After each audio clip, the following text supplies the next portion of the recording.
Bueno, pues Lurmétrica es una empresa que da soluciones de analítica avanzada e inteligencia artificial para el sector turístico.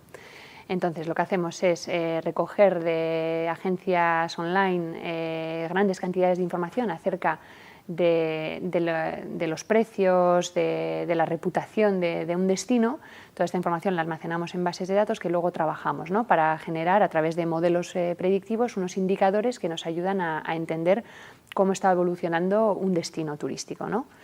Esta información la podemos entregar en formatos de informes, pero también tenemos una plataforma donde cada cliente consulta la información que le interesa en función de si quiere hacer una acción de marketing concreta o si quiere diseñar una nueva política de cara a sus hoteleros, ¿no?, por ejemplo. Principalmente nos dirigimos a dos tipos de clientes. Por una parte, las organizaciones de gestión de destino, como puede ser un Bilbao Turismo, ¿no? Y a estas organizaciones les ofrecemos información acerca de cómo está rindiendo su destino, ¿no? Entonces, también les podemos decir un poco lo que va a ocurrir, ¿no?, cómo se está llenando, qué precios va a tener, y les podemos decir qué piensan los turistas de su destino, ¿no?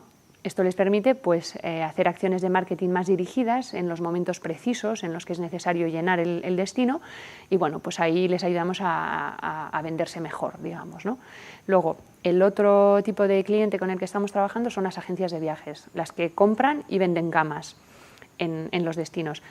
Les damos la información acerca de cómo se va a comportar ese mercado en 30, 60 días y por lo tanto pueden hacer mejores ofertas y pueden optimizar sus márgenes, ¿no?, a la hora de comprar ese producto que son las camas. Pues estas soluciones que tienen que ver con las tecnologías web y el Big Data y que tratan de recoger grandes cantidades de información de Internet son una manera de obtener una buena representación de lo que es la realidad de forma más barata que igual lo que pueden hacer las operaciones estadísticas más tradicionales, ¿no?, que van con encuesta, con muestreo, que son operaciones bastante importantes y costosas, ¿no?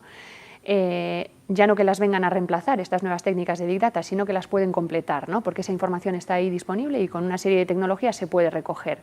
Entonces, yo diría que una de las grandes ventajas es poder tener indicadores, inteligencia turística a un precio más accesible, ¿no? Como toda empresa de reciente creación, estamos en ese momento en el que lo más complicado es compaginar el desarrollo de la plataforma, del producto, y el desarrollo de mercado, ¿no? Es decir, poder conseguir suficientes clientes para ir desarrollando y reinvirtiendo en un producto que sea cada vez mejor, ¿no? Entonces, bueno, ese es el reto así más principal, y asociados con ese pues están los de la financiación, el conseguir apoyo financiero de diferentes maneras, y luego otro también podría ser el del personal, ¿no?, conseguir personal cualificado, que en este caso pues las personas que necesitamos suelen ser matemáticos, analistas de datos, gente que sea de estos sectores, ¿no? Y yo diría que esos tres retos son con los que tenemos que lidiar, ¿no?, en el día a día.